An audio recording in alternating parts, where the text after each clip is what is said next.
Je crois qu'il est utile que je me présente un peu, parce qu'on me situe assez mal, avec un nom russe, un passeport britannique et français, me trouvant en Suisse, en provenance de Belgique. Et c'est très difficile de situer un orateur comme cela. Je suis né russe, mon passeport m'a été retiré, et je suis devenu français et britannique, et j'ai vécu une bonne partie de ma vie en France, d'où ma facilité pour parler un français à peu près correct. Et après des études, je me suis engagé dans la recherche nucléaire dès l'âge de 20 ans. Après avoir fait un doctorat, un diplôme d'ingénieur pour être sûr d'avoir les deux côtés, théorique et pratique, j'ai travaillé au programme nucléaire français pendant à peu près la moitié de ma carrière, qui jusqu'à l'heure présente est de l'ordre de 31 années. Et la deuxième moitié, j'ai travaillé en projets internationaux. Un projet de réacteur à haute température, patronné par l'OCDE, et ensuite le projet JET de fusion thermonucléaire, contrôlé, patronné par Euratom.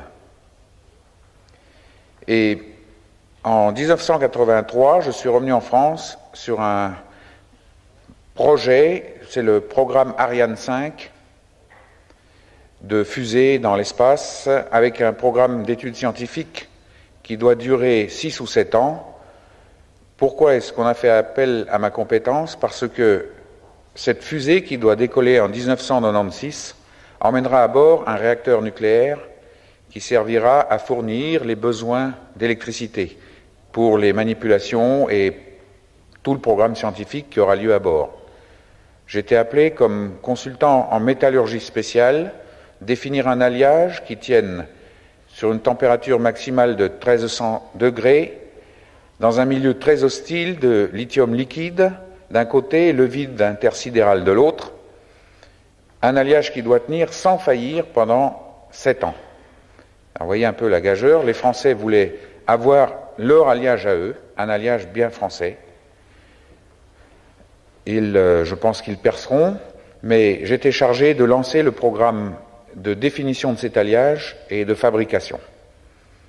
Depuis ce moment-là, je suis, c'est-à-dire depuis début 1987, sur un poste très spécial. Il est tellement spécial qu'il est très difficile à définir, parce que si les gens écoutent et ne font pas très attention, ils vont me croire que je suis à la retraite ou à une pré-retraite. En fait, ce n'en est rien. Je fais toujours partie des cadres de l'énergie atomique française, je vis en Grande-Bretagne et je n'assume aucun travail professionnel pour eux. Par contre, le contrat spécifie que j'ai la liberté de faire ce que je veux, mais par décence, pour un contrat aussi généreux, j'ai précisé que je tourne maintenant un peu en Europe et partout dans le monde en faisant des conférences et j'écris des ouvrages. Thème de ces conférences, ce n'est rien à voir avec l'aspect technique de la science nucléaire, mais l'aspect éthique, social et même la foi chrétienne. Mes employeurs, qui m'avaient offert un banquet avant de partir, ont fait des discours. J'ai répondu en disant: vous savez, vous allez me payer sur vos deniers, vous voulez peut-être savoir ce que je vais en faire, eh bien, je vais parcourir le monde sur le thème science et foi, science et société. Un chrétien devant la science. Il y a 20 ans, on m'aurait ri au nez, on m'aurait regardé comme un être venant d'une autre planète. Maintenant, ça a été accepté, et même le discours qui a suivi, à l'occasion de ce banquet, a précisé qu'ils considéraient, eux, les gens de l'énergie atomique, que c'était de l'argent bien investi. Donc les temps changent. Les temps changent, et malheureusement, le grand public sera le dernier à s'en rendre compte. Les temps changent parce que, déjà, la science n'a plus cette autorité impressionnante, presque de Dieu, de notre société moderne. Il y a un malaise qui s'est glissé, attisé par des événements comme Tchernobyl et autres. Et ce malaise qui est celui du public, a gagné le milieu scientifique. Il n'est pas facilement décelable toujours, mais comme réaction à ce malaise, il y a de plus en plus de scientifiques qui sortent du train en marche, si j'ose dire, pour dialoguer avec le public, la société.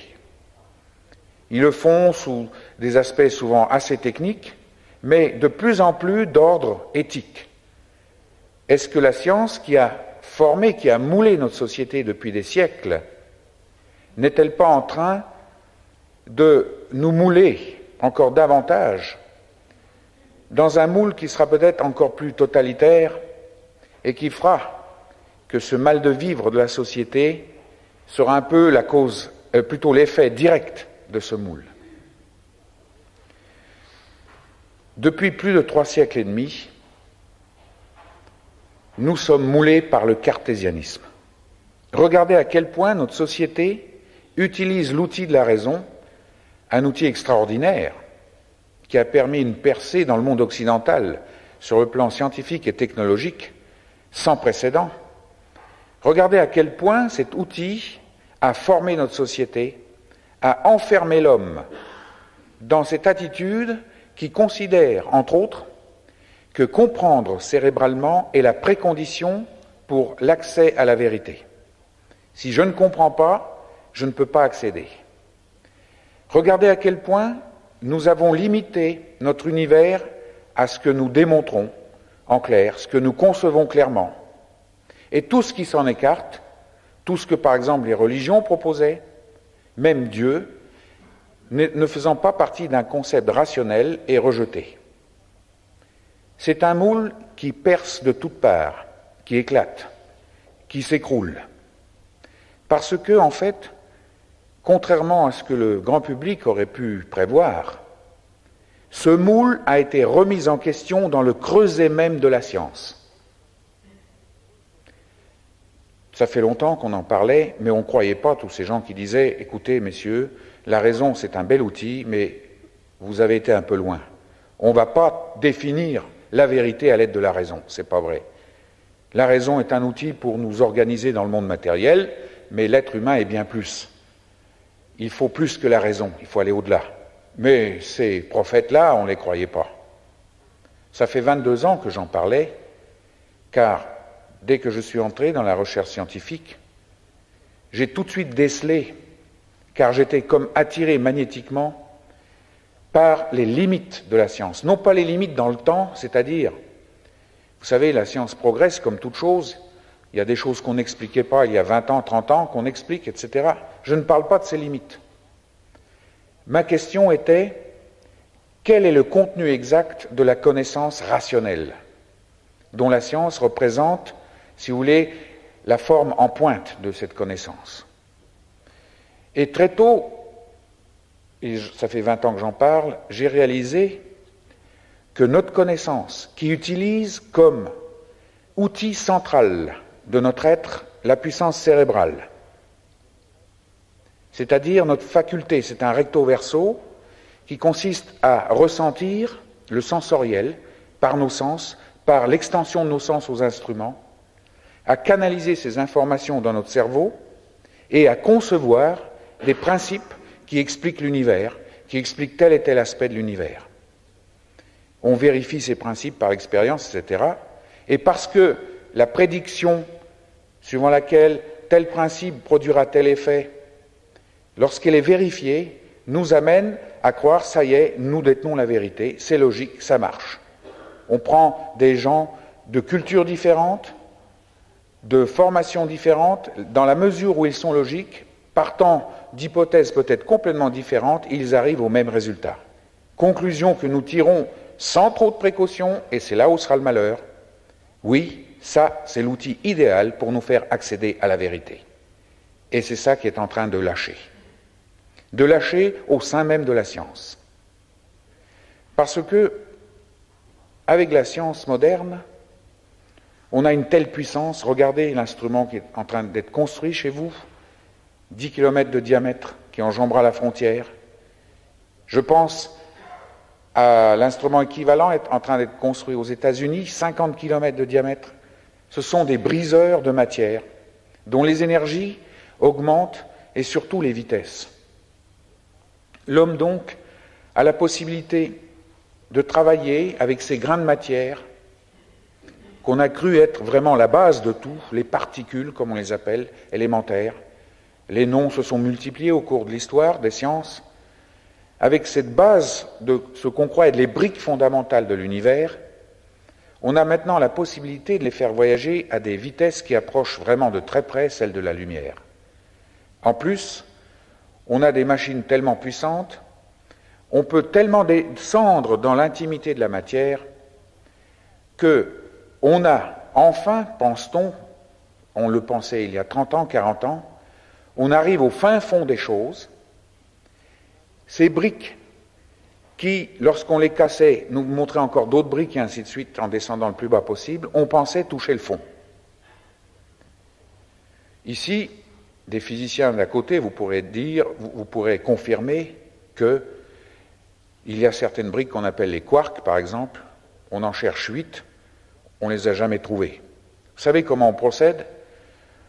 On se fait un tableau de toutes ces particules fondamentales, de tous ces grains de matière qui constituent, comme la Bible appelle la poussière de la terre, entre parenthèses, c'est curieux, des millénaires avant, mais le langage était différent. Lorsque l'on constitue le tableau, pour qu'il soit cohérent, on connaît l'identité de chacune de ces briques, un peu comme si je voulais constituer un club avec des gens qui lui appartiennent, je me ferais une idée de leur identité, je les appellerais suivant similarité, etc., etc. Eh bien, de la même façon, nous avons formé des tableaux, et au fur et à mesure que ces tableaux étaient formés, ils devenaient de plus en plus cohérents. Le tableau de départ était, comme vous l'avez appris à l'école, la table de Mendeleïev, mais petit à petit, lorsque nous descendions dans le fin fond des choses, on s'apercevait qu'il y avait des places vides qu'il fallait combler pour que le tableau soit complet, qui n'avaient pas apparu jusqu'ici. Alors, on faisait un portrait robot de ce grain de matière qui, si on le trouvait, allait se figer juste là. Un portrait robot, comme le fait la police quand elle cherche un criminel, à travers les renseignements que nous prenons par le passage de cet homme, de ce qu'il aurait fait, comment on l'aurait vu. De la même façon, on procédait en physique. Et petit à petit, on identifiait théoriquement cette particule, et hop, on mettait nos machines en route, on cassait de la matière à des vitesses, des énergies encore plus considérables, et un beau jour, dans nos appareils de mesure, on découvrait cette fameuse particule. Et vite, on la cernait en quelque sorte. Ça se passe très vite, vous savez, des fois des millionièmes, des fractions de millionièmes de seconde. Il faut vite photographier les choses, interpréter les images. C'est plus le cerveau qui travaille, c'est l'ordinateur. Et lorsqu'on interprétait ces images, on arrivait effectivement à cette brique qu'on avait un peu prédéterminée, mais surprise, elle avait d'autres propriétés qu'on n'avait pas prévues. Oh, pas grand-chose de différent. Mais c'était tellement gênant qu'il fallait, pour la mettre exactement dans la case, c'était impossible, elle avait d'autres propriétés. Il fallait déplacer un peu cette case, mais ça voulait dire bousculer tout le reste. Alors, il fallait tout réarranger, localement bien sûr. Enfin, on lui trouvait la bonne place, et une fois que tout était réarrangé, qu'est-ce qu'on voyait? D'autres cases vides qui n'étaient pas apparues jusqu'ici, et ainsi de suite. Alors, ça fait longtemps qu'on se pose la question de savoir si on n'avait pas fait fausse route finalement. Est-ce que notre concept ne travaille pas à l'envers? La raison, depuis Descartes et tous ceux qui ont suivi, le cartésianisme nous a montré qu'il fallait sans cesse subdiviser, isoler ce qu'on subdivisait, l'étudier dans le détail, et ensuite essayer de le faire coller pour essayer de reconstituer un tableau complet. Et je passerai sur des noms de gens comme Geoffrey Chew, comme David Bohm et tant d'autres physiciens en pointe, surtout dans le monde anglo-saxon, qui ont soulevé une question que Niels Bohr, le grand Danois, qui était un peu la contrepartie d'Einstein, il y a plus de 50 ans, avait soulevée.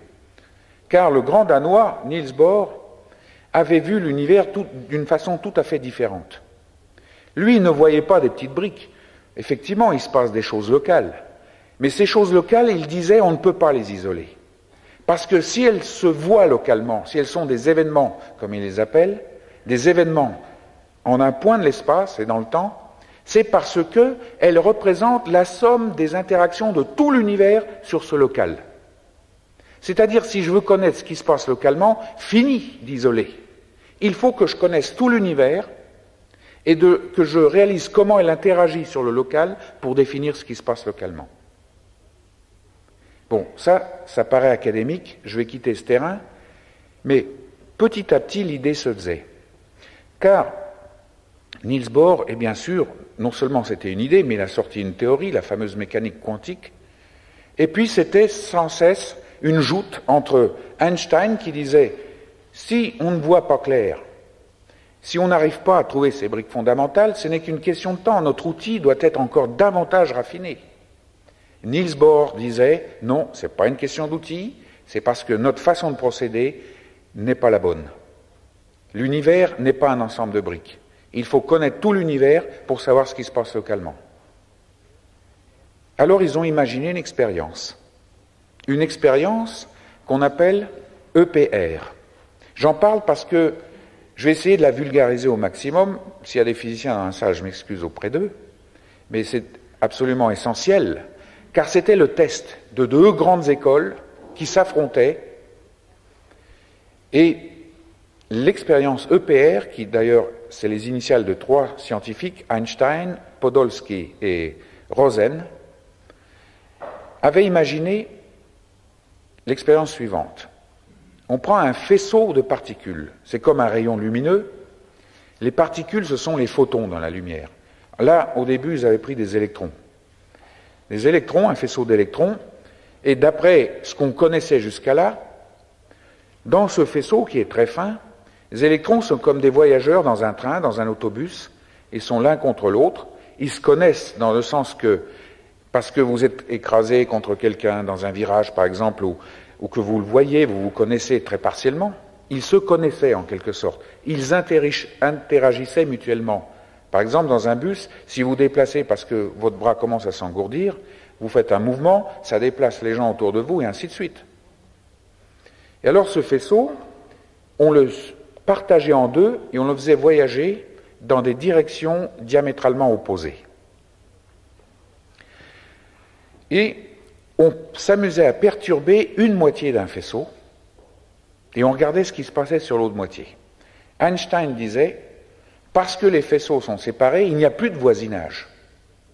Ceux qui voyagent dans le demi-faisceau se connaissent encore, mais ceux qui voyagent dans l'autre demi-faisceau ne connaissent plus ceux qui sont partis dans une direction diamétralement opposée. Ne se connaissant plus, ils ne peuvent plus interagir. Ça veut dire que si je perturbe à gauche, à ma gauche, à moi, il ne doit rien se passer à droite. Alors c'était une expérience longue à monter, etc. Et quand ils ont fait l'expérience, devinez qui a eu raison, Niels Bohr. Car Niels Bohr avait dit, si, le deuxième va aussi interagir. Instantanément. Alors, cette expérience a été raffinée, on n'en est pas resté là. Un Français, Alain Aspect, il y a 6 ou 7 ans, même 8 maintenant, a fait la même expérience avec des photons, des grains de lumière, et il a vraiment tenu compte de tout, parce que lui était profondément einsteinien, il croyait qu'Einstein avait raison, et il a tout fait pour que même il n'y ait pas de mémoire entre les particules qui s'éloignent diamétralement opposées.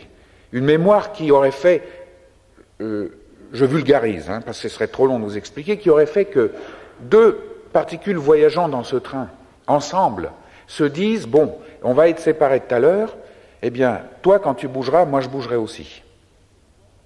On a tout fait, on a pris toutes les précautions possibles, l'expérience a coûté très cher, elle était superbe, de rigueur scientifique, et devinez qui avait raison, une fois de plus, Niels Bohr. Effectivement, à peine on perturbait le faisceau, instantanément, ça donnait même pas le temps à une information de voyager d'un point à un autre, puisque là, avec des photons, ça marchait à 300 000 km à la seconde. C'est-à-dire que si quelqu'un du vaisseau de gauche communiquait quelque chose au faisceau de droite, il aurait fallu que l'information voyage au moins à 600 000 km à la seconde, ce qui est impossible. car 300 000 km à la seconde, c'est la vitesse limite dans l'univers. Donc, il y avait une réaction instantanée. Alors, bien sûr, les hypothèses d'explication se sont données à cœur joie, et progressivement est sortie une vision des choses qui consiste à dire ceci. En fait, nous pensions que la réalité de ce faisceau, c'était le faisceau lui-même, les forces qu'il y avait dedans, et tous ces petits grains de matière. Mais en fait, il y a un troisième larron, qui lui est invisible. C'est un peu comme un recto-verso.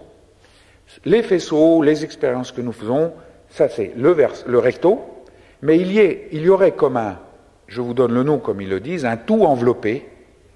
Ça veut dire comme un élément invisible qui enveloppe tout l'univers et qui, lui, est le point de départ de toute chose. Ça veut dire que ces deux faisceaux qui partent diamétralement opposés l'un par rapport à l'autre sont reliés à ce verso qui lui commande, qui lui met en mémoire, qui lui est indépendant du temps et de l'espace. Il n'est pas lié par le temps de l'expérience, il n'est pas lié par le temps au moment où ça perturbe. Il met en quelque sorte en mémoire dans ces particules presque comme un ordre, ils sont comme programmés. Et tout réagit, les apparences que nous avions dans ces expériences, de ces particules qui se déplacent, n'étaient, comme le nom le dit, des apparences d'un tout qu'on ne peut jamais voir, qu'on ne pourra jamais voir, on ne peut pas pénétrer, ni par la raison, ni par un autre moyen physique. C'est un tout enveloppant. Alors, ici, je me permets de faire une parenthèse importante. Ne me faites pas dire ce que je n'ai pas dit. La tentation est grande pour ceux qui sont croyants ce soir et qui vont dire ce tout, c'est Dieu. Jamais de la vie. On n'enferme pas Dieu dans un concept, même celui d'un tout. La réalité divine dépasse tout notre entendement. Tout ce qu'on peut dire à son sujet. Ça peut être réduit à ce que l'on ressent ou ce que l'on expérimente dans une vie, mais c'est beaucoup plus. On n'enferme pas Dieu dans un concept, même le tout enveloppé. Alors, depuis ce moment-là, eh bien, ça a beaucoup changé de choses, car au fur et à mesure qu'on affinait notre outil, on s'apercevait que non seulement cette relation de cause à effet qu'on pensait être le principe de base de toute chose, il ne se passe rien en vous, autour de vous, effet, sans qu'il y ait une cause. Ce qui était vrai à grande échelle, à l'échelle, comme on dit, macroscopique, même au niveau des atomes, comme on le voyait, en grande quantité, n'est plus vérifiable lorsqu'on resserre l'échantillonnage. Lorsqu'on descend en profondeur dans les choses, cette loi n'est pas vérifiée. Et en fait, on s'est aperçu que de toutes les lois que nous connaissions, aucune ne se vérifie. Si nous observons ces grains de matière en petite quantité, ils se comportent comme des anarchistes. Il n'y en a pas un qui obéisse à aucune des lois que nous connaissions jusqu'ici. On a beau, par exemple, dans le tube de télévision, les faire partir au point de départ de ce faisceau, dans les mêmes conditions, ce que nous retrouvons sur l'écran, mais alors qu'ils n'ont été influés par rien du tout, ils sont tous partis dans les mêmes conditions, ils atterrissent sur l'écran comme ils veulent. Bien sûr, l'œil ne voit pas ces différences. Mais si vous aviez des instruments suffisamment puissants pour regarder le millionième de millimètre et même plus bas sur l'écran, vous verriez des choses invraisemblables. Aucune loi ne se vérifie. Tout ce que l'outil raison avait préparé depuis 3 siècles et demi s'écroulait. Ça tient debout tant qu'on regarde en gros. Mais si on veut vraiment entrer au cœur de l'univers, dans le détail le plus petit possible, il n'y a plus rien qui se vérifie, c'est le brouillard complet. Alors, sans cesse, dans cette interrogation multiple, on s'est demandé, mais pourquoi arrivons-nous à un brouillard ? Car de plus en plus, nous prenions conscience, et il y a de ça 20 ans déjà donc, que ce brouillard n'était pas dû au fait que nos outils ne sont pas assez poussés. Il y a comme un mur du son, là, comme une barrière, et on ne peut pas aller au-delà de cette barrière avec nos lois traditionnelles, et même avec d'autres lois. Aucune loi ne marchera jamais. À quoi est-ce que cela est dû ? De ce fait est née une autre science qui avait pour but au départ un objectif complètement différent. Mais est née la science que je traduis très maladroitement d'anglais en français, cognitive science, la science cognitive. Cognoscere, latin, c'est connaissance. C'est la science qui a pour but de nous faire connaître pourquoi nous connaissons. Voilà la question que nous sommes posés. Au fond, s'il y a limite, si nous pensions détenir la réalité à travers le concept scientifique du monde, comment se fait-il que, en fait, c'est une réalité tout à fait bancale et qui, dans le cœur même de l'univers, ne se vérifie plus du tout. Ce n'est plus du tout la réalité qu'on croyait être. C'est pour ça qu'on s'est penché sur les mécanismes du cerveau. Car Descartes avait bien dit, et on avait tout suivi dans son sillage, enfermés que nous étions dans son concept, que je pense donc je suis. Être, c'est avoir conscience de ce que je suis, de l'univers qui m'entoure, et ça ne peut passer que par la pensée. Le cerveau, la puissance cérébrale, 500 grammes de matière grise. Alors, si brouillard il y a, regardons comment marche ce cerveau. J'ai un fils qui est professeur à Oxford, et à l'université, et qui s'occupe dans la recherche de pas mal de choses.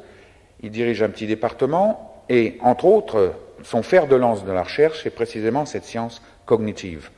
Donc, les nouvelles que je vous apporte sont absolument fraîches, je vois tous les mois, et d'ailleurs elles sont publiées dans des magazines très spécialisés, et entre autres émerge l'image suivante. Prenons la vision. On peut voir des couleurs, tout le monde voit des plaques de couleurs, la lumière, et on parle de théories sur la lumière, ondes, photons, etc. C'est un mécanisme qui se met en route dans notre tête. Mais qu'est-ce qui se passe exactement?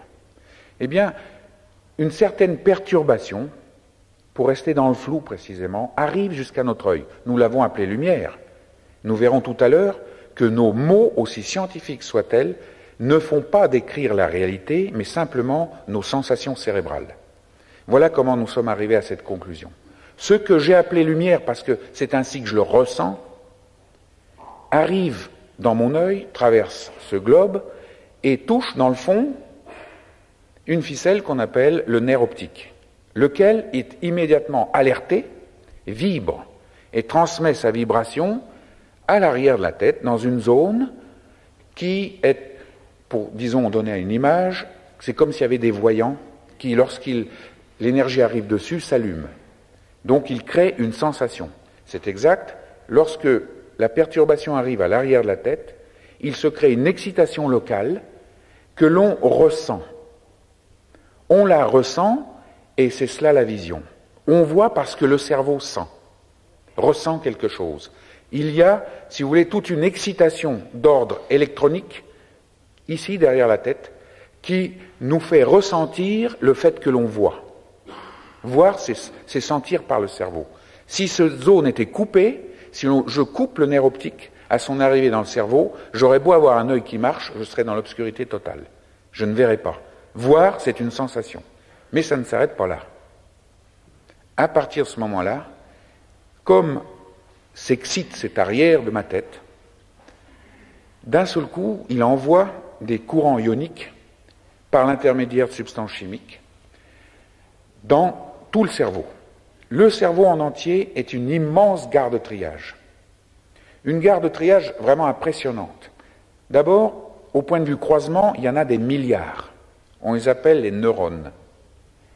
Et les bouts de voie ferrée entre chaque croisement s'appellent des synapses. C'est là-dedans qu'il y a des substances chimiques, les neurotransmetteurs, qui permettent le passage de ces courants. Sur ces voies ferrées circulent les trains d'une façon exceptionnellement extraordinaire. En effet, sur la même voie, vous pouvez avoir des trains qui circulent en sens inverse sans entrer en collision. Voilà. Et en plus, tenez-vous bien, un carrefour, je sais pas moi, il y a des spaghetti junctions probablement à Genève, je sais pas, vous pouvez avoir 6, 7 routes, 8 routes qui arrivent ensemble en prenant un grand carrefour. Eh bien, les carrefours de la tête peuvent avoir jusqu'à 10 000 routes. Vous vous rendez compte d'une usine qu'on a là-dedans? Alors, dans cette usine arrive le résultat de cette excitation que j'ai appelée vision. Ça se disperse, et petit à petit, j'éprouve d'autres sensations. C'est des sensations bizarres parce que, au lieu que ce soit un seul voyant qui s'allume, par exemple, il en faut 7. Si j'en ai que 6 d'allumés, ça ne s'allume pas. Quand le 7e s'allume, alors du coup, j'ai une autre sensation globale qui me permet de dire « j'ai compris ». J'ai compris. Comprendre quelque chose, ça ne procède pas d'un accès, d'une entrée dans une vérité quelconque. Comprendre, c'est une sensation cérébrale. Et on continue. Ces courants qui, suite à ces voyants allumés, repartent, allument d'autres voyants, qui alors cela travaille à long terme. Je me mets à réfléchir, je me mets à essayer de deviner qu'est-ce que la lumière, je parle d'ondes, je parle de particules, je fais des concepts, j'écris mes concepts, je propose des expériences, elles me permettent de vérifier que ma façon de sentir les choses est correcte, je conçois finalement un modèle de ce qu'est la lumière. Eh bien, la conception, cette faculté conceptuelle du cerveau est aussi basée sur des sensations. Tout n'est que sensation cérébrale. Donc ma conscience de l'univers, pas forcément seulement au niveau des atomes, mais au niveau des corps constitués, au niveau du corps humain, au niveau des astres, au niveau de tout ce que je ressens, c'est un ensemble de courants, de substances chimiques qui créent des sensations, et c'est tout. En d'autres termes, je répète ce que j'ai dit il n'y a pas 5 minutes, si je parle de temps, espace, matière, énergie, personne humaine, couleur, chaleur, c'est dur, j'en ai marre, je suis content, tout cela ne fait que décrire des sensations. Vous vous rendez compte, j'ai bien prononcé le mot temps et espace. Le temps et l'espace, dernier bastion de la raison qui dit ça, alors c'est immuable. Le temps, c'est une réalité physique qu'on ne peut pas ignorer. L'espace aussi, c'est que j'existe ou non, il y a temps et espace. Eh bien, c'est pareil, ça tombe exactement dans le même coffret, ce n'est qu'une sensation. Il n'y a aucune réalité physique autre que celle d'une sensation dans le temps et dans l'espace. Et ça, nous le savions déjà. Depuis Einstein, on avait vu que plus on faisait voyager les grains de matière rapidement, plus leur temps diminuait, plus l'espace qu'ils voyaient diminuait. Je peux considérer des systèmes solaires ou autres, des galaxies à des millions d'années-lumière. Mais ça veut dire que c'est la distance quand je ne bouge pas, comme je peux l'imaginer, ou peut-être même spéculer dessus en faisant des mesures. Mais si je voyageais à des vitesses proches de celles de la lumière, ce ne serait pas des millions d'années-lumière, ce serait peut-être que simplement des quelques années-lumière, ou même quelques milliers de kilomètres. L'espace est raccourci, dépend de la vitesse. Nous avons été alertés par cela. Mais maintenant, nous arrivons à la situation suivant laquelle même le temps et l'espace ne sont que des sensations. En d'autres termes, si je coupe ces sensations, je perds la notion du temps et de l'espace. Si je coupe ce qui est sensoriel en moi, si je mets en panne ces voyants, c'est fini. C'est ce qui est arrivé il y a 15 ans à un Français dont j'ai oublié le nom, qui est descendu exprès dans une caverne assez profonde en terre, un spéléologue, et qui a passé près d'1 mois dans l'obscurité la plus totale. Après 2 jours, il avait complètement perdu le sens du temps. Il ne savait pas s'il était, une semaine s'était passée, 1 mois ou simplement 1 heure. Quant à l'espace, bien sûr, il ne pouvait pas le voir, il avait aussi perdu la notion de l'espace. Vous voyez, son sensoriel avait été en quelque sorte débranché par les circonstances. Et ça pose une question fondamentale. Quelle est la réalité alors de ma science, de ma connaissance rationnelle, sinon une réalité purement sensorielle, conceptuelle? Et à la limite, est-ce qu'il y a réalité dedans? Puisque c'est conditionné par mes sens. Est-ce que l'univers n'est simplement que le produit de mes sens? Certainement qu'il est plus. Ce que je vois ne prendra plus le titre que d'apparence. Même aussi loin que le temps et l'espace, que matière, énergie et tout le reste, ce ne sont que des apparences qui, parce qu'elles émettent une perturbation qui affecte mes sens, me permettent, à la suite de ces sensations cérébrales, de nommer ces choses, temps, espace, matière, énergie. La grande question, au-delà de ces apparences, quelle est la réalité? C'est la question que une science qui commence à percer considère à la suite, dans le sillage de la théorie quantique de Niels Bohr, qui renverse complètement l'ordre des choses. Elle nous parle, par exemple, de l'univers comme un tissu, je vous donne le mot exact, la phrase, 4 mots, tissu dynamique d'événements interconnectés. Ça veut dire beaucoup de choses. Ça veut dire que ce qui se passe, comme je vous l'ai dit, localement, pas seulement au niveau de l'atome, mais ma personne, dépend de ce qui se passe partout ailleurs. Je vais vous donner un exemple qui décrit cela très bien. Je pourrais bouger ma main, par exemple, devant le pasteur Ledune, mais il faudrait que je me mette assez près, rapidement, devant son visage, il sentirait du vent. Il ne serait pas étonné, il a fait suffisamment de lycée ou collège, je ne sais pas, pour me dire, c'est pas étonnant que je sente du vent. Frère, vous perturbez l'air devant mon visage, et cette perturbation des couches d'air fait que je sens ce vent. Mais la personne au 3e, 4e rang, et même dans le fond de la salle, ne sentirait rien. Aucune perturbation. Deuxième constatation, si j'ai fait ce geste devant votre visage, c'est parce que j'étais libre arbitre, j'avais ma capacité de choix, j'ai pris la décision, cet instant précis, de bouger ma main. Maintenant, on n'aura plus le droit de dire ça. Plus le droit, si on aura le droit, mais on sera à côté. Parce que maintenant, la vague est lancée, et voici ce qu'on va dire.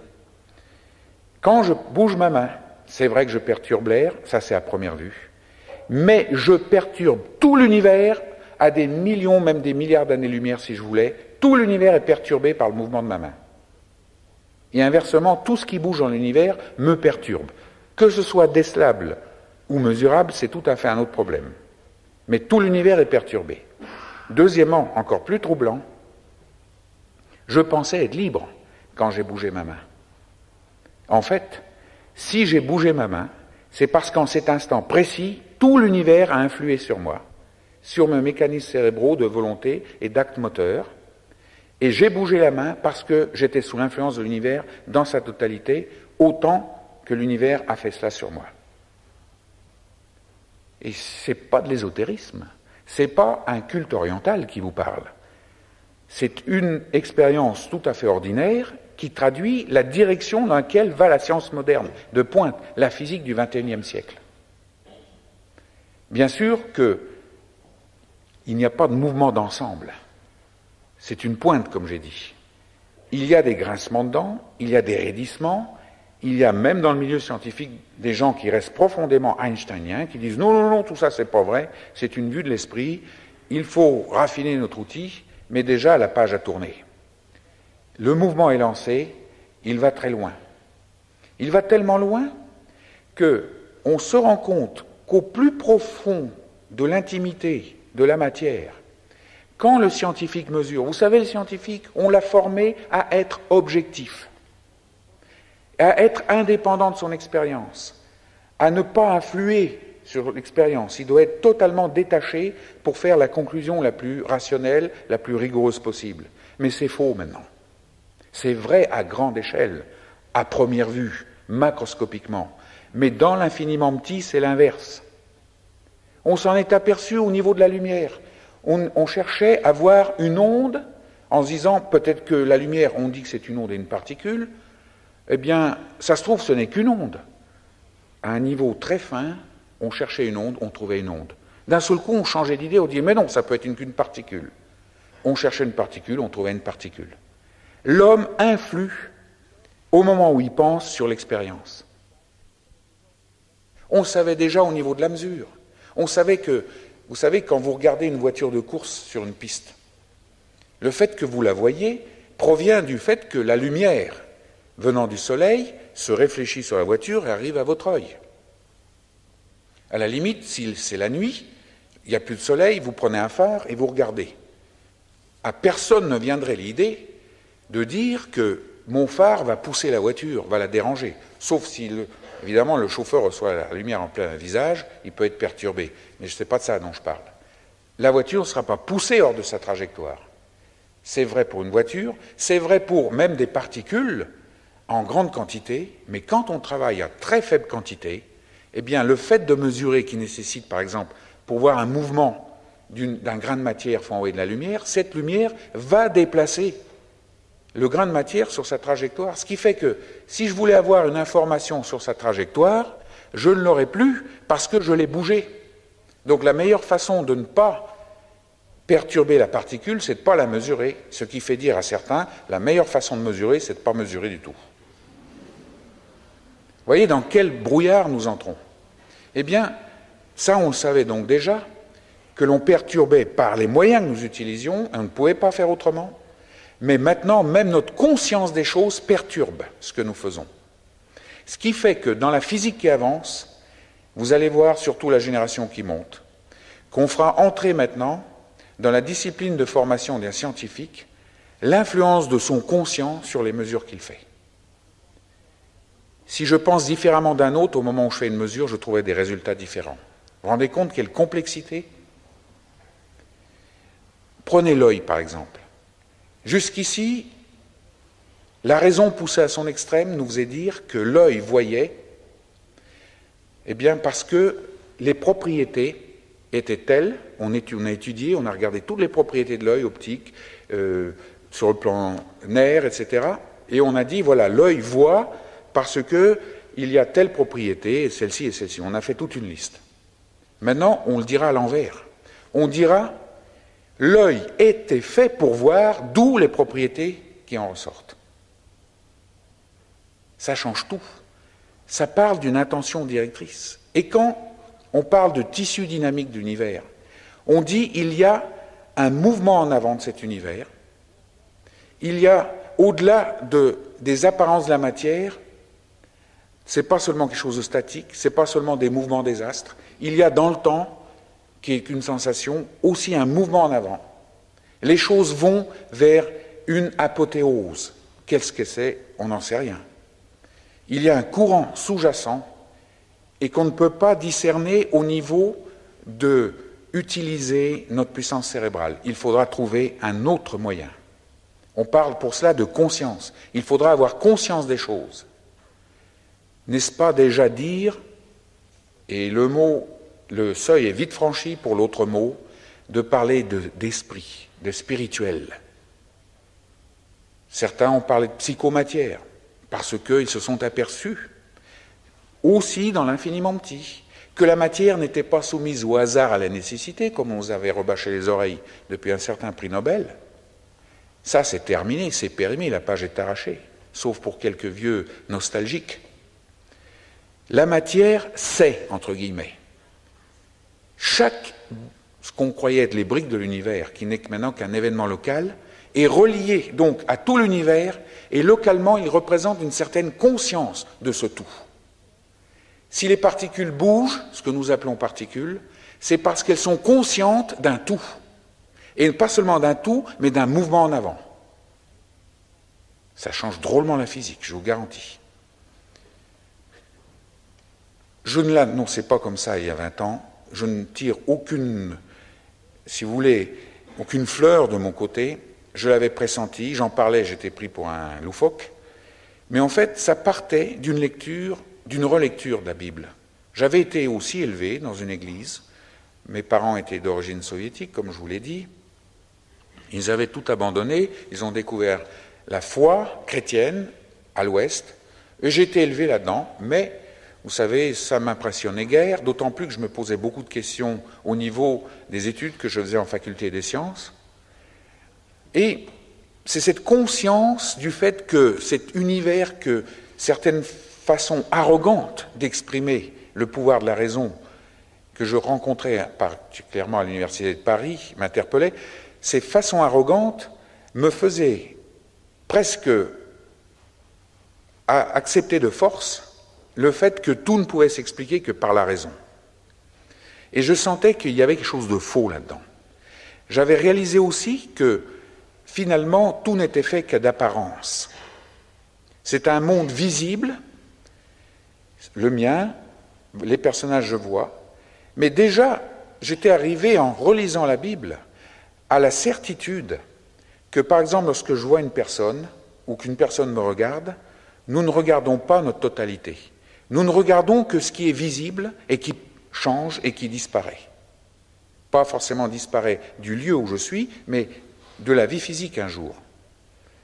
Que la personne que je vois en ce moment, celle que vous voyez en ce moment, n'est que l'apparence d'une réalité qui, elle, ne dépend ni de l'espace et du temps, qui sort, qui était toujours et qui sera toujours. Et j'étais surpris de retrouver l'écho de cela dans la Bible. Je me rappelle avoir lu le psaume 139 et frappé par les paroles, j'aimerais simplement vous souligner, lorsque nous lisons au verset 13 et 14, ces mots, je lirai même jusqu'à 17. Voici ce que nous trouvons.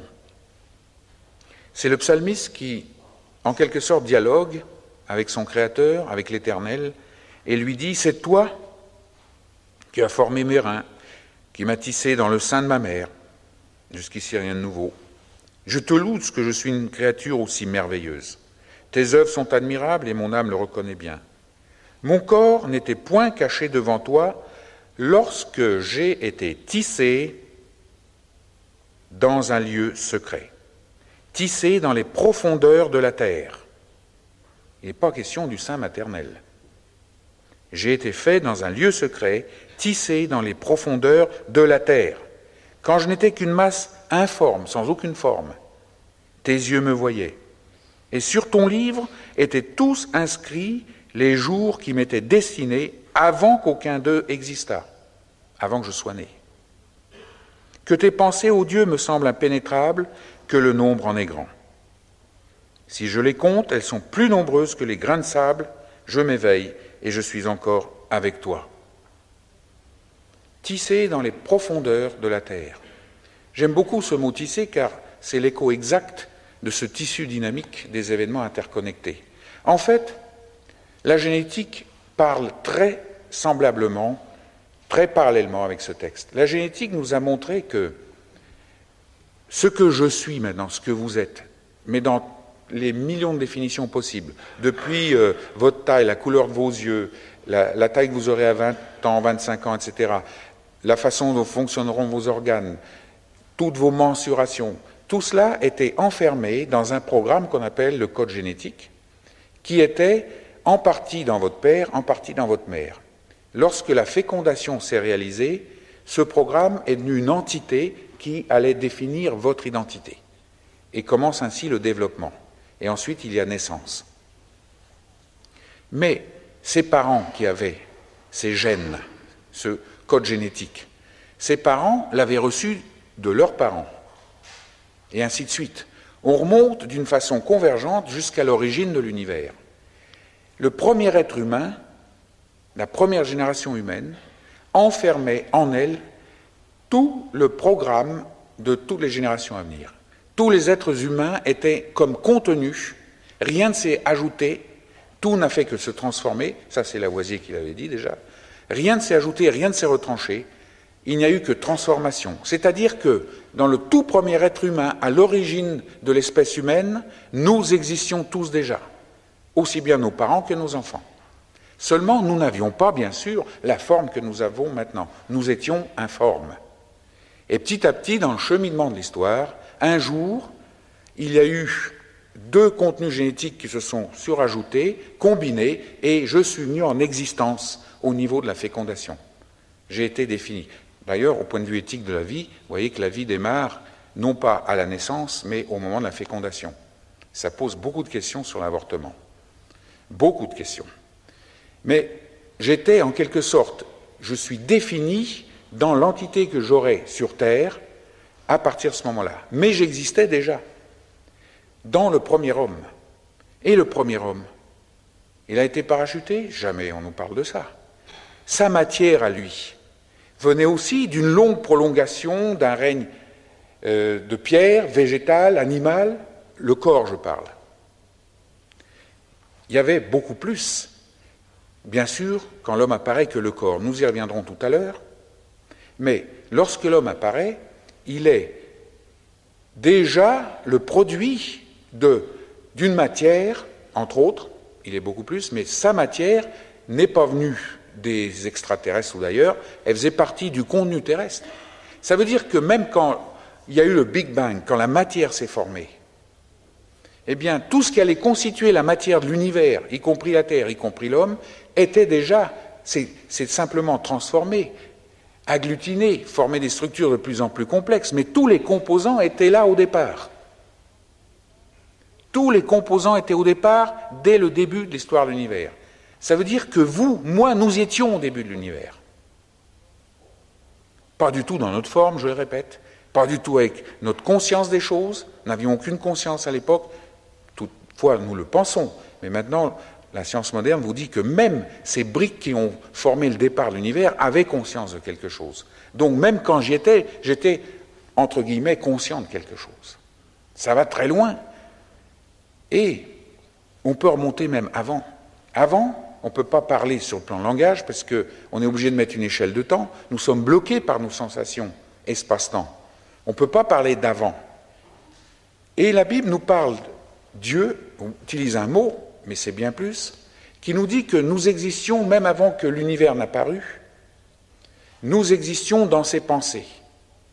Dieu n'est pas seulement quelqu'un qui pense, comme nous on pense à aller en vacances là et puis ça ne se réalisera jamais. Quand nous pensons d'une façon, j'allais dire, positive, nous mettons en œuvre nos pensées pour que ce que nous pensons se réalise. Un plan de vacances, par exemple. Eh bien, parce que nous étions dans ces pensées, il savait que nous allions apparaître à tel moment dans la longue histoire des espèces humaines, sous la forme que nous nous connaissons maintenant. Mais nous étions, avant même que la matière n'apparaisse, nous étions déjà en lui. Il nous contenait, il nous voyait. Donc nous sortions déjà de l'espace et du temps, nous étions éternels en lui, et nous serons après. Voilà une vision des choses qui, pour beaucoup d'entre nous, sinon l'ensemble, est tout à fait nouvelle. Et pourtant, elle est profondément biblique. Jamais la Bible n'a mis une prison espace-temps sur l'homme. Elle le met au niveau de notre sensoriel, de notre conscience des choses. Nous sommes limités dans 70 ans d'existence parce que nous en sommes conscients uniquement pour cela. Le jour où notre conscience s'arrête, nous disons tout est fini. C'est pas vrai. Nous continuons. Il nous donne une dimension éternelle. En fait, il la rend manifeste. Elle est déjà dans ce qu'il va concevoir, créer, mais elle se manifeste quand apparaît la Terre, quand apparaît l'espèce humaine, quand nous apparaissons. Il y a un manifeste qui devient de plus en plus concret et qui finalement se ramène à ce que nous sommes. Mais nous sommes beaucoup plus que ce que nous manifestons aux autres ou ce que nous ressentons par rapport à nous-mêmes. En fait, Dieu nous dit, à travers sa parole, qu'il permet que le temps et l'espace apparaissent, que la création commence pour un but bien précis. C'est pour amener toute chose à la perfection. Perfection, ça veut dire quoi? Beaucoup se sont demandé, être parfait, personne n'est parfait, on dit. C'est toujours être un peu mieux. On pense que quand on progresse, on fait un pas vers la perfection. Mais personne ne peut concevoir la perfection. La perfection, c'est sortir à nouveau de tout ce qui est sensoriel, de tout ce qui est temps-espace. C'est retourner dans cet infini, c'est retrouver une identité totale en lui. C'est comme un vaste cycle. Tout part de lui, à travers la création, il s'exprime, il écrit l'univers en quelque sorte, la façon dont nous le connaissons au niveau des apparences, c'est tout. Notre connaissance n'ira jamais au-delà des apparences, mais cet univers est amené, de par la force motrice, de par ce courant souterrain dont je parlais tout à l'heure, à ramener toute chose à la perfection. Et là encore, c'est un thème développé dans la parole de Dieu, ne serait-ce que dans le premier chapitre d'Éphésiens, versets 9 et 10 par exemple. Partout il y a cet écho. Donc quand l'homme apparaît sur terre, au niveau manifesté, comme je dis, donc visible, s'ils étaient apparus plusieurs d'un seul coup, ils seraient vus. D'ailleurs, quand Ève est apparue, ils se sont rencontrés, ils ont eu conscience l'un de l'autre. Quand l'homme apparaît, il est déjà beaucoup plus que ce qu'il voit de lui-même, mais en plus, il a déjà en lui tous les éléments. Il est écrit pour, on devrait dire, pour justement une arrivée à la perfection. Qu'en fera-t-il? C'est ça le grand thème. Pourquoi dit-on évangile bonne nouvelle? Eh bien parce que cette progression, ce courant qui va nous emporter se fera suivant une voie et une seule. Il n'y a pas 36 voies. Dieu est un, il n'a qu'un projet, c'est celui qui l'accomplira jusqu'à la fin des temps, à la fin des temps. Alors, lorsque nous apparaissons dans l'univers, bien au-delà de notre manifeste, de ce qui est apparent en nous, il y a cette dimension éternelle. Quand nous lisons Genèse 2:7, par exemple, c'est pour moi le verset qui vraiment synthétise ce qui s'est passé à la création de l'homme. Dieu forma l'homme à partir de la poussière de la terre, il souffla dans ses narines de vie, un souffle vivant, et l'homme devint une âme vivante, c'est-à-dire un psychisme et une biologie, surtout le psychisme, volonté, capacité de prendre l'initiative, capacité de souffrir, d'aimer, de haïr, etc. L'homme est formé de la poussière de la terre, cette fameuse brique dont on parlait tant jusqu'ici. Il est formé, tout d'abord il est formé. Mais il aurait pu arrêter l'homme au niveau du formé. Il ne serait pas davantage qu'un super animal. C'est ainsi que, d'ailleurs, Paul parle de l'homme animal dans 1 Corinthiens 2. Ce n'est pas un singe évolué.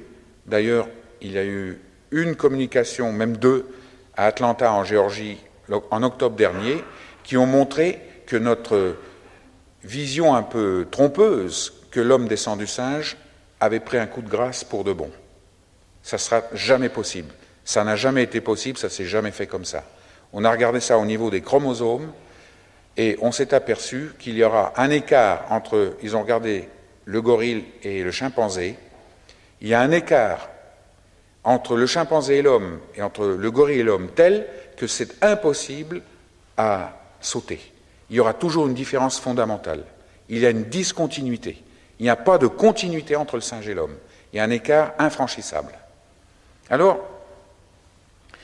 vous voyez, la science progresse et beaucoup de résultats nous étonnent tous ces jours. Et alors, l'homme est présenté comme formé comme cela, différent de l'animal, même dans sa formation, mais il se passe à un moment donné ce souffle qui passe. Un souffle qui est étonnant, car c'est un souffle de vie éternelle. Tant que Dieu n'avait pas soufflé, l'homme était vivant biologiquement. La vie qui passe, ce n'est pas la vie biologique. D'ailleurs, pour la Bible, ce n'est pas la vie du tout, ça. Puisque ça s'arrête après 70 ans, 80, même du temps de Mathusalem, presque 1000 ans.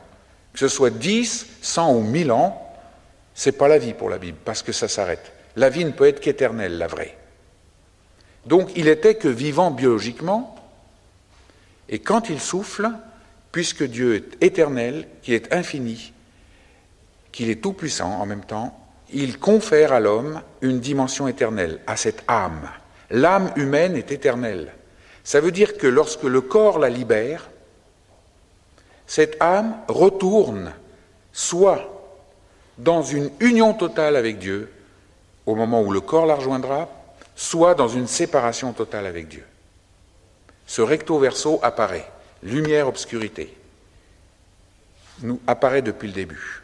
Cette âme, dimension éternelle, laisse un message. Cette dimension éternelle interpelle l'homme tout au long de son existence. D'ailleurs, c'est l'Ecclésiaste qui dit qu'il a donné à l'homme la pensée de l'éternité. Mais c'est dans le mot image que je voudrais retenir cette interpellation. Le mot image nous a trompés parce qu'on a vu le mot, j'entends pas le mot original en hébreu, la traduction nous fait paraître quelque chose de statique. On voit une ressemblance avec Dieu dans telle et telle propriété, caractéristique, etc. Mais en fait, rien de cela. Le mot image est un mot qui traduit plutôt une idée de film, une succession d'images qui défilent. Le mot tselem, c'est ce que ça veut dire. Eh bien, tselem en hébreu veut dire quelque chose qui n'a pas de réalité en soi, mais qui, par sa progression, nous amène à la réalité. Oui, il faudrait une longue phrase pour remplacer par image. Hein.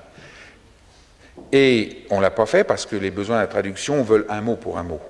Mais dans cette image, il y a donc cette réalisation que nous sommes appelés, pourvu que le point de départ soit correct, nous sommes appelés à progresser d'image en image pour qu'un jour cette image rejoigne quoi? La fin du film, c'est quoi? C'est le point de départ, c'est la réalité que l'image est censée représenter. C'est comme on dit en optique image-objet. c'est le point de départ, c'est Dieu lui-même. L'homme est appelé à rejoindre la totalité de Dieu. Voilà le film qui est mis dans l'homme. Et alors, toute l'histoire de la Bible, c'est pour nous montrer d'abord que ce film se bloque, il ne peut plus se dérouler. Parce que l'homme est tenté de croire qu'il faut qu'il réduise ce qu'il voit de lui-même, et même sa notion de vérité, à ce qu'il voit, aux apparences. Tout ce qui est au-delà des apparences, ça vaut rien. Ça vaut rien, c'est de la spéculation, ma raison ne comprend pas, donc je réduis ma compréhension de la vérité à ce que je vois. Le résultat, c'est que l'homme devient aliéné. Il est moins que, c'est ça être aliéné, être moins que sa totalité. Aliéné mental, c'est quand les fonctions mentales ne marchent plus. Mais il peut avoir ces fonctions mentales fonctionnant parfaitement et être aliéné spirituel. Car Dieu a prévu, dans son plan, que la remise en route de ce film se ferait que lorsque l'homme acquerrait enfin sa vraie dimension. Car il crée de cette façon extraordinaire, il crée un prototype. Lorsque nous apparaissons sur Terre, que ce soit au début de notre espèce, que ce soit au moment de notre naissance et celle de nos enfants, nous ne sommes qu'un prototype. Nous ne sommes pas viables pour cette réunion pour l'éternité. En tant que tel, ce n'est pas viable. Évidemment, nous ne voyons pas au-delà des apparences et nous bloquons la vérité dans les apparences. Mais il nous fait pour beaucoup plus. Il fait que ce blocage, c'est là le film qui s'arrête, débouche sur un déblocage. Ce déblocage, il nous en parle depuis le début. Ce n'est pas quelque chose propre à l'homme. Tout l'univers est créé de façon à nous le rappeler sans cesse. Je ne prendrai qu'un exemple, le grain de blé. Le grain de blé n'est pas fait pour rester tout seul. Il est fait pour se transformer en une version finale, l'épi qui donnera d'autres grains de blé, qui soit nourriront le monde, soit de nouveau ensemenceront la terre. Mais ce grain de blé ne peut passer de sa première version, grain de blé unique, à la version finale, épi, qu'en descendant dans la terre, se laissant briser, pas anéantir, se laissant démonter, il se démonte et il est reconstitué, cette fois-ci comme un embryon d'épi, et enfin ça sort de terre et le blé enfin germe. Ce n'est pas pour rien que l'univers a été créé ainsi. C'est pour nous rappeler que nous aussi, nous sommes ce prototype. Ce qui doit être descendre en terre et se briser, on pense au corps tout de suite. On dit, mais oui, c'est la mort physique. Il y a un démantèlement de notre corps, parce que le ciment qui tient tout ça, et s'en va, c'est l'âme, la vie biologique. Donc le corps n'étant plus maintenu par le ciment se décompose, les composants partent dans l'original, la poussière, mais la parole de Dieu nous dit, il n'y a rien qui démarre comme cela, tout se recompose. C'est ce qu'on appelle la résurrection. À la résurrection, ces éléments sont réassemblés, mais dans une autre forme. C'est vrai pour le corps. Mais pourquoi la mort physique? Sinon, comme nous dit la parole, pour nous rappeler la véritable mort qui doit être la nôtre si nous voulons atteindre notre version finale. Cette version finale s'atteint par un brisement. Mais comment est-ce que j'effectue ce brisement? Le brisement de quoi? Eh bien, au fond, ce qui fait ma vie, c'est ma conscience. Si j'étais conscient de rien, je végéterais comme un légume. C'est tout. Mais ce qui fait mon être, comme disait Descartes, je pense donc je suis, c'est cette conscience. Cette conscience n'est pas simplement statique, elle me permet d'organiser ma vie, de considérer mes talents, mes ambitions, mes capacités pour ceci, mon caractère. Eh bien, c'est cela qui constitue le grain de blé de départ. Ça, c'est le prototype. Ça ne pouvait pas être autrement dans le prototype, mais ça ne peut jamais aller plus loin. Ce qui se démonte dans ce brisement, c'est précisément cette façon de voir. Mes talents restent disponibles dans ce démantèlement, mes capacités, mes ambitions, mais elles sont réassemblées, cette fois-ci, non plus dans ma vision des choses, mais dans la vision de celui qui m'a créé, qui lui veut m'amener à la perfection. Eh bien, cet ensemble de démantèlement pour un réassemblage, c'est tout le thème de la Bible, c'est ce qu'elle appelle mort et résurrection. Au-delà des corps, elle parle de notre être le plus profond, c'est celui-là qui doit se démanteler, avant même que nous ne quittions notre corps. Et elle le fait d'une façon merveilleuse. Elle nous dit, il n'y a rien à faire en ce qui me concerne, j'ai rien à mettre en œuvre. C'est déjà fait. C'est déjà fait, car Dieu, par lequel cet univers est venu, il s'écrit dans l'univers, en Christ. Notre notion de Christ, elle est souvent réduite à des notions religieuses, théologiques, à des notions de vie personnelle, de ce que je ressens. Elle va beaucoup plus loin. Cette réalité de Christ sort au-delà de toutes les notions. Il est, comme dit Paul, celui par qui, en qui et pour qui tout a été fait. Et à un moment donné, il épouse notre condition. Lui aussi descend dans la forme d'un être humain, mais puisqu'il est plus qu'un être humain, qu'il est celui par qui l'univers est venu. Il n'était pas dans un corps humain quand c'est arrivé, il était beaucoup plus, parce que lui est impliqué dans quelque chose. Tout l'univers en est, et même surtout toute l'humanité en est affectée. En d'autres termes, si lui passe par un brisement, nous sommes tous impliqués dans ce brisement. C'est vrai, dans ce film qui est en nous, il y a entre autres certaines images qui contiennent cette possibilité d'être brisé pour être reconstitué dans notre version finale. Ça existe dans l'homme, c'est fait déjà en lui, mais encore faut-il que quelqu'un le mette en œuvre, le déclic. C'est lui qui va le faire.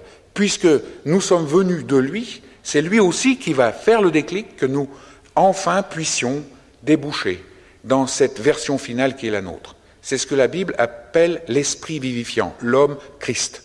C'est pour ceux qui essayent de reconnaître un parallèle avec le langage biblique. Mais l'homme est fait pour cela.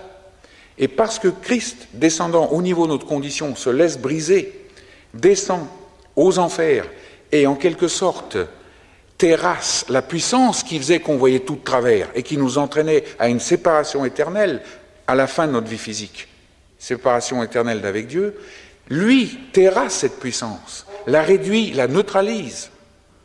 Et de ce fait, nous sommes libérés. Nous sommes libérés au moment où ça se passe, c'est-à-dire il y a 20 siècles. La croix, en d'autres termes, est beaucoup plus qu'un événement spatio-temporel. C'est beaucoup plus que simplement quelque chose qui s'est passé il y a 20 siècles ou 19 en Palestine. C'est beaucoup plus. Nous l'avons réduit à quelque chose d'historique. Mais l'historique, c'est encore une question de sensation cérébrale. Christ ne peut pas s'enfermer, sa réalité ne peut pas s'enfermer uniquement dans une sensation cérébrale. Il est Dieu, cela sort. La croix, c'est beaucoup plus qu'un événement dans le temps et l'espace. Et de ce fait, comme nous aussi, nous sommes faits pour plus que le temps et l'espace, il, en quelque sorte, nous libère de la prison de cette forme de prototype. Il nous dégage pour que, enfin, nous puissions renaître, réémerger, ou plutôt émerger, dans notre dimension finale, qui, elle, lorsque notre corps libère son âme, permettra que nous soyons réunis à lui pour toujours. C'est tout cela le message. C'est dit dans un langage complètement différent, je vous l'accorde, mais voyez dans quelle vision globale il faut aller pour voir. Nous, par nos langages, nous avons réduit ça, parce que nous étions prisonniers de la culture rationnelle, à des petites boîtes. Nous avons parlé du dogme de la Trinité, nous avons parlé de la doctrine de la croix, nous avons tout réduit ça à des dogmes, des doctrines. Mais c'est beaucoup plus. On ne peut pas enfermer dans un langage, et quand on l'enferme, on ne peut pas dire c'est ce que le langage contient qui est la réalité. C'est juste le même phénomène qu'en science. Alors je voudrais terminer par ces paroles. Finalement, si une réunion comme ce soir est possible, c'est pour beaucoup plus qu'entendre un orateur. C'est que dans chacun de nous, il y a ce film. Ce film qui peut-être pour certains a été bloqué, mais ce n'est pas débloqué encore. Nous naissons tous avec un film bloqué. Regardez comment nous émergeons dans la vie. Nous nous attachons qu'aux apparences, et même lorsque souvent nous disons que nous devenons chrétiens, nous changeons d'apparence. Nous passons d'une apparence de quelqu'un qui vivait dans une vie dissolue à l'apparence de quelqu'un qui fait des efforts pour suivre une morale chrétienne. Il n'y a aucun changement, on est toujours prototype là, et ça se terminera mal ça. Ça ne tient pas. La preuve, ça s'écroule de toutes parts, et le monde a balayé déjà le christianisme comme quelque chose qu'on piétine aux pieds. C'est ce que Jésus avait prévu. Pour être le sel de la terre, il faut être autre chose que simplement changer d'apparence. Mais quand nous entrons dans cette vie nouvelle, c'est plus que l'apparence. Il y a là une reconnexion. J'entre enfin dans ma vraie dimension, et c'est au-delà des apparences, en ce sens que je n'ai pas besoin de le ressentir. Comment est-ce que j'entre dedans? Comment est-ce que le déclic est possible? Car au fond, tout a été fait, il ne reste plus qu'un dernier pas à faire, c'est le mien. C'est lequel? Je ne l'ai pas encore nommé ce mot, ça sera celui de ma conclusion, c'est celui du titre, c'est la foi. La foi, c'est cette capacité que Dieu met dans tout être humain. Ça fait partie de ce film. Quand Dieu, dans son amour, vient toucher notre vie, c'est-à-dire, ça peut être à l'occasion d'un événement, d'un seul coup, on réalise, on ne sait pas comment, personne ne peut expliquer, mais on réalise tout d'un coup que ce que me dit la parole, qui pour moi semblait être du grec, de l'hébreu et sans plus, d'un seul coup, ça prend un relief, ça m'interpelle, ça devient personnel, mais qu'est-ce qui s'est passé? D'où vient ce déclic? C'est Dieu qui touche le plus profond de mon être et qui active cette capacité de foi qui devient foi authentique. D'un seul coup, je découvre que non seulement je suis fait pour cette éternité avec lui, que la vie qui va suivre, même si je ne comprends pas, va être quelque chose qui va prendre une orientation nouvelle, qui ne sera pas une morale nouvelle. Peut-être le résultat à long terme sera une certaine morale, c'est sûr, mais ce n'est pas ça, elle ne sera pas enfermée dans une morale. Ça sera une dynamique nouvelle. Je serai là où j'ai été placé, mais j'aurai une vision des choses qui ira au-delà des apparences. Ce sera quoi? Une autre apparence super? Pas du tout, parce que ce sera encore le corps prototype. Ça sera une conviction. Au-delà, même, les apparences peuvent être trompeuses. Me dire le contraire, je ne les crois plus. J'ai une conviction profonde en moi qu'il est la vérité, il est le chemin, il est la vie, que j'entre dans la vie en lui et que tout se transforme, tout amène à l'éternité. Vous voyez, je l'exprime en ce moment. Mais si je l'exprime, c'est parce que ça part d'une conviction qui, elle, sort du sensoriel. Je ne suis pas de bois. Ce qui est esprit en moi, vivifiant, ce qui est âme, ce qui est corps, ne correspond pas à 3 boîtes. C'est tout impliqué, c'est tout entremêlé. Mais quand ce qui n'est pas sensible démarre, je ne sens rien. Mais ça finit par atteindre le sensoriel. Donc je l'exprime. Mais ce que je vous dis, c'est que dans les mots que je vous donne, il y a beaucoup plus. Les mots ne peuvent pas enfermer la réalité de la foi. Une certitude, ça ne s'explique pas. Dieu ne s'explique pas. Dieu se rencontre. Il se rencontre en Christ et il ne se rencontre pas au niveau d'une étude de son histoire sur la terre. Il ne se rencontre même pas au niveau d'un miracle. Il se rencontre au seul endroit où il a rencontré l'humanité, sur la croix. Car en se laissant briser, il déclenche la puissance qui nous brise, qui nous libère dans notre réelle dimension. C'est le seul point de rencontre de l'homme avec Dieu. C'est vraiment paradoxal, à l'endroit le plus ignominieux, là où on mettait les condamnés, c'est là où la vie jaillit, chers amis. C'est ça le sens de la Genèse au chapitre 2 de l'arbre de vie, qui était planté avant même l'arbre de la connaissance et du bien et du mal. Cet arbre de vie, en hébreu, c'est un mot qui veut dire bois sur lequel on pend un condamné. Voilà le mot qui a donné arbre dans nos traductions. Et de vie, ça veut dire ce bois sur lequel on pend un condamné, par lequel arrivera la vie. Voilà la rencontre de l'homme avec Dieu. La réalité de la croix est dans notre histoire depuis le commencement. Un jour aussi, elle traversera l'espace et le temps et se manifestera. Il y a 20 siècles à Golgotha, mais ça sera beaucoup plus, puisque maintenant, c'est encore actif. Maintenant encore, celui qui se laisse pénétrer par cette réalité, qui confesse en lui-même, dans le plus profond, qu'il ne comprend rien, mais que s'il est fait pour cet être qui serait son parachèvement en quelque sorte, eh bien, que cela se produise, je m'y attends, c'est tout ce que ce point de départ de la foi demande. C'est Dieu qui le permet, c'est à la disposition de chacun, pour ceux qui n'ont pas fait ce pas. Et pour ceux qui pensent avoir fait un pas dans le christianisme, la religion chrétienne, et qui en fait n'ont pas vécu ce brisement, il y a aussi le pas à faire, de voir ce qui a été fait quand Paul dit « nous avons été crucifiés et ensevelis avec lui ». Il y a eu, c'est déjà fait, on n'a pas à se briser, on n'a pas à vivre une vie où on s'amoche sans cesse d'ailleurs, on n'arrive à rien qu'à se détruire.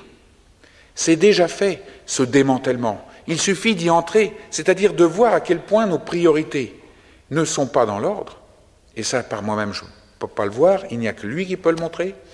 Et lorsque je le vois, lui confesser que moi non plus, je ne peux pas reconstituer les choses dans le bon ordre.